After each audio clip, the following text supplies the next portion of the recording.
जय मां विंध्यवासिनी, हर हर महादेव। आप सभी का स्वागत है हमारे यूट्यूब परिवार में। एक प्रश्न है जो जन सामान्य के बीच बार बार आता है, लेकिन इस विषय को लेकर के लोग बहुत अधिक क्लैरिटी नहीं रखते हैं। प्रश्न क्या आता है और यह कौन सी धारणा होती है कि अगर हम हमारे परिवार के ऊपर किसी व्यक्ति के द्वारा कोई तंत्र इत्यादि का प्रयोग करा दिया गया है, तो अगर हम किसी उग्र शक्ति की सेवा पूजा करेंगे तो ही उस तंत्र का काट होगा। अगर हम हनुमान जी की सेवा करते हैं तो मुसलमानी विद्या का काट नहीं हो पाएगा। अगर हम किसी सामान्य सौम्य शक्ति की सेवा जैसे भगवती लक्ष्मी, भगवती सरस्वती की सेवा करते हैं या उनकी सेवा पूजा करते आ रहे हैं, तो अगर हमारे ऊपर कोई नकारात्मक शक्ति आ गई है, कोई भूत प्रेत की बाधा आ गई है, कोई दोष आ गया है, तो इनकी पूजा करने से ये काट नहीं हो पाएगी। इस प्रकार की कहीं ना कहीं हमारे भीतर एक धारणा है। दूसरी एक चीज और है, यह भी देखने को मिलता है, यह भी प्रश्न है कि सेवा पूजा तो हम हनुमान जी की कर रहे हैं, लेकिन जब आप किसी साधक से मिलते हैं और वो बताते हैं कि आपके ऊपर किसी यक्ष की कृपा है, आपके ऊपर किसी योगिनी की कृपा है, तब आप वहाँ दिग्भ्रमित होते हैं कि हम तो जीवन में किसी योगिनी की सेवा पूजा किए नहीं, किसी शक्ति स्वरूपा की कोई विशेष साधना पूजा किए नहीं, लेकिन किसी योगिनी की या किसी यक्ष की कृपा कैसे हो सकती है, जबकि हम तो वैष्णव रूप में हनुमान जी की सेवा पूजा कर रहे हैं। तो इस विषय को आज हम समझेंगे कि किसी शक्ति की कृपा कैसे प्राप्त होती है। जो हम एक सीमित धारणा में जीते हैं कि हमारे ऊपर जिनकी हम सेवा कर रहे हैं उनकी ही कृपा होगी, लेकिन किसी अन्य शक्ति कृपा कैसे हो जाती है। साथ ही साथ कोई सौम्य शक्ति का उपासक हो तो क्या उसके ऊपर अगर कोई तंत्र प्रयोग कर दे तो किसी उग्र शक्ति की उपासना करना उसके लिए आवश्यक है, अथवा उनकी ही सेवा पूजा कुछ करने से इसका निस्तारीकरण हो जाएगा। तो इस विषय को आज हम अच्छे प्रकार से समझेंगे। बहुत ही आपको अच्छे और वृहद ज्ञान को देने वाला आज का यह वीडियो होगा। आपको काफी सारी नई जानकारी इस वीडियो के माध्यम से प्राप्त होगी। सर्वप्रथम मैं आप सभी से निवेदन करता हूँ कि चैनल को जरूर सब्सक्राइब कर लीजिए। इसी प्रकार की तंत्र संबंधी विभिन्न विषयों पर विभिन्न रोचक जानकारी चैनल पे आती रहती हैं। साथ ही टेलीग्राम ग्रुप का लिंक, सिद्ध साबरी विद्या नामक दूसरे यूट्यूब चैनल का लिंक, फेसबुक पेज का लिंक वीडियो के डिस्क्रिप्शन में है।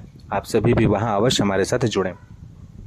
देखिए, अगर कोई व्यक्ति, सर्वप्रथम इस विषय की चर्चा करते हैं कि हमारे ऊपर किस शक्ति की कृपा है। अगर इस विषय को हम किसी जानकार के माध्यम से जानते हैं, स्वयं नहीं जान करके किसी ऐसे व्यक्ति के पास गए जिनके पास दिव्य दृष्टि प्राप्त है, जिनको किसी ऐसी शक्ति की सिद्धि प्राप्त है जो कि हमारे विषय में सारी बातें बता सकते हैं, और अगर वह बताते हैं कि आपके ऊपर जो है किसी योगिनी की कृपा है और आप साथ ही सामने में यह जानकारी दे रहे हैं या वो भी इस विषय को जान रहे हैं कि आप सेवा तो प्रभु हनुमान जी की कर रहे हैं, राम दरबार की कर रहे हैं, या फिर आप सिर्फ हनुमान जी की है नित्य सेवा पूरे सही तरीके से ब्रह्मचर्य पूर्वक पालन करते हुए नीति नियम के साथ में करते हैं, तो ऐसे समय में एक व्यक्ति के सामने प्रश्न यह उपस्थित हो जाता है कि अगर हम शुद्ध सात्विक रूप से इनकी पूजा कर रहे हैं और सामने किसी प्रकार की कोई उग्र योगिनी, कोई तामसिक योगिनी अगर हमारे ऊपर कृपा की हुई है, तो इसके पीछे का कारण क्या क्या हो सकता है, क्यों हो सकता है और कैसे यह हुआ।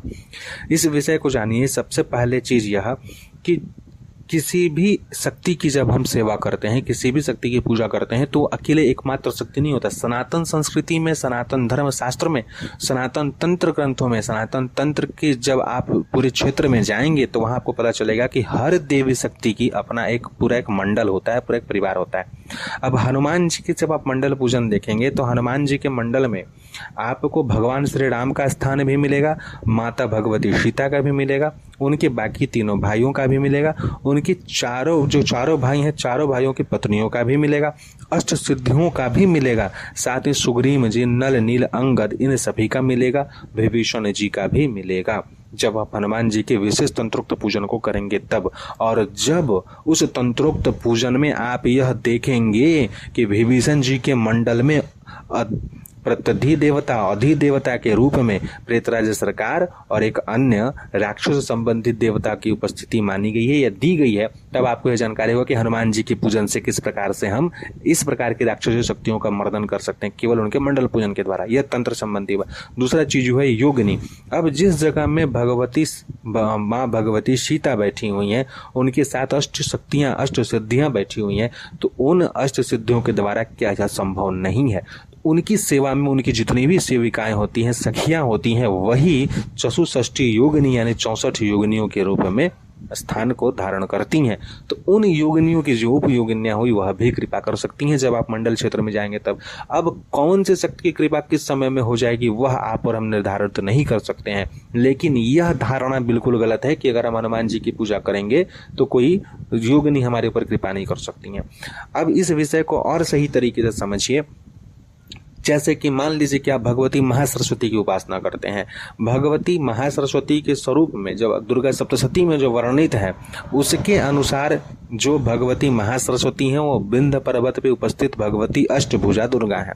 अष्टभुजा दुर्गा जो है जिनको कि भगवान श्री कृष्ण के बड़ी बहन के रूप में माना गया है, नंदजा नंदा शक्ति के रूप में माना गया है। हालांकि उनका 3 स्वरूप वहां पर उपस्थित है, गुप्त रूप से और भी स्वरूप है जिनका वर्णन कहीं भी प्रकट ग्रंथ में नहीं किया गया है। जब आप विंध्य क्षेत्र में जाएंगे वहां के किसी योगी और जानकार साधक से मिलेंगे तो वो बताते हैं, सभी कोई को नहीं बताया जाता। मैं भी एक सीमा में इस विषय की चर्चा कर रहा हूँ। तो भगवती का जो वह स्वरूप है अष्टभुजा दुर्गा, जो कि महासरस्वती के स्वरूप मानी गई है, जो हम लोग ध्यान मंत्र इत्यादि पढ़ते हैं और एकादश अध्याय में जो जगदम्बा ने यह कहा है कि मैं नंद गोप के घर से यशोदा मैया के गर्भ से जन्म लेकर के विंध्याचल पर्वत पे निवास करूंगी और विंध्यवासिनी रूप में ख्याति प्राप्त करूंगी। तो वह विंध्यवासिनी स्वरूप वो नहीं है जो आप विंध्यवासिनी मंदिर को देखते हैं। विंध्यवासिनी मंदिर आदि अनादि काल से है, वो सृष्टि के प्रारंभ काल से है विंध्य क्षेत्र। जैसे कि कहा गया है कि वह भगवती का मणिदीप जो माना गया है वो माना गया है विंध्य क्षेत्र को। तो अष्टभुजा स्वरूप में जो है जगदम्बा वहां उपस्थित है, वह महासरस्वती स्वरूप में। तो जब आप किसी सरस्वती स्वरूप में देवी की उपासना करते हैं, शारदा के स्वरूप में भगवती की सेवा पूजा करते हैं, तो उनकी भी अपनी 64 योगिनियां हैं। महालक्ष्मी की अपनी 64 योगिनियां हैं, महासरस्वती की अपनी 64 योगिनियां हैं, महाकाली की अपनी 64 योगिनियां हैं। तो भगवती महासरस्वती का जो मंडल है उसमें जो 64 योगिनियां हैं उनकी अपनी सेविकाएं और परिचारिकाएं अलग होती हैं। प्रत्येक योगिनी की एक प्रमुख परिचारिका और एक प्रमुख उप योगिनी होती हैं और उनके साथ अष्ट सखियां होती हैं। तो यह मंडल काफी बृहद होता है। तंत्र मंडल में इसीलिए जो पूजन होता है, सौभाग्य अर्चन इत्यादि की जो प्रक्रिया होती है काफी लंबी और क्लिष्ट होती है। अब यहाँ पर केवल इसे ही समझ लीजिए कि 64 योगिनियों के साथ एक प्रमुख उपयोगिनी और एक प्रमुख परिचारिका। अब उनके साथ साथ अष्ट सखी यानी अष्ट परिचारिकाएं जो होती हैं वो अलग होती हैं। तो 11 कोई तो एक मंडल में ऐसी ही होगी। अब 64 मंडल में 11 कोई का पूजन करना कोई सामान्य बात नहीं होगा, उतना समय भी लगेगा। और अगर आप बृहद पूजन करने जाइएगा तो सोचिए सुबह से शाम हो जाएगा। मंडल पूजन इसीलिए बहुत बृहद माना गया है। इतना पूजन कोई आजकल करता है, विशेष तंत्र जो दीक्षित है जो परंपरा में है वही लोग करते हैं, गुप्त रूप से ही करते हैं। प्रकट रूप से तो मैं जैसे बता रहा हूँ कोई शायद सुने भी ना होंगे या फिर बोले कि यह तो अविश्वसनीय चीज है या फिर यह मनगढ़ंत चीज है। लेकिन तंत्र मनगढ़ंत आप इसीलिए बोलते हैं क्योंकि मैं बार बार बोलता हूँ गुरु परंपरा में ही हर चीज आपको मिल पाएगा। लिखित में खोजिएगा तो तंत्र जो है वो कभी लिखित में हर चीज नहीं मिलता है, कभी भी नहीं। अनुभव का विषय होता है और गुरु की परंपरा में आप जब जाते हैं, सुनते हैं, देखते हैं तो ही कर पाते हैं। लिखा में तो फिर वह टीकाकार क्या उठ पटांग बना देंगे वो कोई नहीं जानता है, कुछ भी लिख देंगे। तो उन योगिनियों में ऐसी योगिनियां होती हैं, अब जैसे उसमें से 64 है, 64 में से 8 योगिनियां जो है पूर्ण रूप से उन्हें तमस रूप में माना गया है, तामसिक उग्र प्रवृत्ति की हैं, जिनका भोजन ही दुष्ट राक्षस भूत प्रेत पिशाच बेताल इत्यादि माने गए, यानी कि नकारात्मक शक्तियों का भक्षण करने में पूर्ण रूप से समर्थ होती हैं। अब उन परिचारिकाओं के जितने सेवक और गण होते हैं उन्हें अष्टपिशाच माना गया है। आप एक उड़ीसा का एक भगवान जगन्नाथ के ऊपर में एक फिल्म है जिसमें थोड़ा सा दिखाया गया है कि भगवती लक्ष्मी जब जगन्नाथ मंदिर का त्याग कर देती हैं तो अन्न जो है अन्न के भंडारों को उड़ाने के लिए 8 पिशाच भेजती हैं। अष्टपिशाच उसमें दिखाया गया है इस चीज को, कहीं ना कहीं वर्णन होगा कथा में, लेकिन तंत्र में इस चीज का समन्वय कीजिए। प्रत्येक जो परिचारिकाएं हैं अष्ट परिचारिकाओं के साथ 8 पिशाच हैं, अष्टपिशाच हैं। तो बताइए, और इतने प्रबलतम होते हैं कि इनके समक्ष कोई न टिके। ये लोक रूप से नहीं है, अलौकिक और दिव्य परमलोक में निवास करने वाले स्वरूप पिशाच का बोला गया। देखिए ऊर्जा के स्वरूप को पिशाच यानी कि भारी स्वरूप माना गया है। ठीक उसी प्रकार से यक्ष भी हैं, गंधर्व भी हैं, किन्नर भी हैं, सभी कोई का वहां पे विद्याधर हैं, गणपति हैं, भैरव हैं, सभी कोई का उस मंडल में स्थान है। तो आप सिर्फ अगर उस स्थान के, उस क्षेत्र के, यानी कि अगर आप भगवती महासरस्वती या सरस्वती की पूजा, शारदा की पूजा भी कर रहे हैं, लेकिन अगर उनके पूरे मंडल का विषय में आपको जानकारी हो जाए जितना बताया जा रहा है, तो उस मंडल में उपस्थित सभी शक्तियां आपके लिए कृपालु हो जाती हैं। तो इसलिए जब आप भगवती सरस्वती की भी पूजा सेवा करेंगे तो भी उनकी योगिनियों में इतनी सामर्थ्य है, इतना शक्ति है कि सामने बैठा कोई भूत प्रेत पिशाच बेताल या ब्रह्म राक्षस ही क्यों ना हो, क्षण भर में अगर वो प्रसन्न हो जाए तो क्षण भर में ग्रस लें, क्षण भर में बांध के कहाँ फेंक दे पता ना चले। सरस्वती की शक्तियों में इतनी कृपा है और उनके द्वारा ही तो समस्त मंत्र हैं। ब्रह्म को बांधने में क्या वो समर्थ नहीं होंगे? तो प्रत्येक शक्ति अपने आप में समर्थशाली होती है, तो उनकी कृपा उनको प्राप्त हो जाती है एक साधक को। तो ठीक यह विषय जो था आज का, किस प्रकार से एक भगवती सरस्वती का साधक हो या लक्ष्मी का साधक हो या हनुमान जी के साधक हो, उनके ऊपर किसी अन्य प्रकार की ऐसी शक्ति की कृपा किस प्रकार से हो जाती है, इस विषय को मैंने आज रखने का प्रयास किया है कि मंडली में उपस्थित शक्ति जो होती हैं वह कृपा करती हैं और उनकी कृपा से ही हमें जीवन में आगे बढ़ने का मार्ग प्राप्त होता है।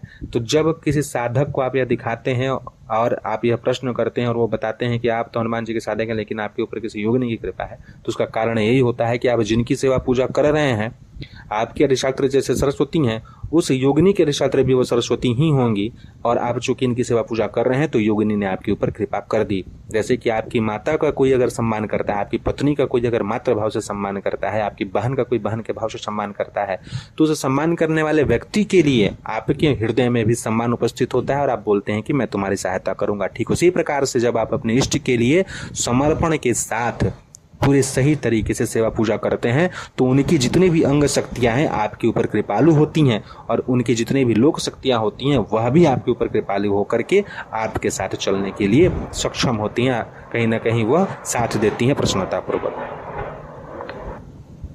तो आशा करता हूं कि इस विषय को मैं आप सभी के समक्ष रखने में पूर्ण रूप से सक्षम हो पाया हूं कि एक व्यक्ति किसी सौम्य शक्ति का साधक होकर के भी उग्र शक्तियों की कृपा प्राप्त कर सकता है।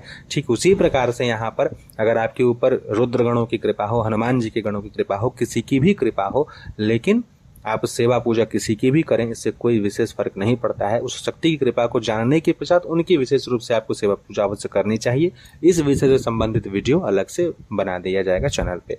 आप हमारे साथ अवश्य जुड़े रहें। जय मां विंध्यवासिनी, हर हर महादेव।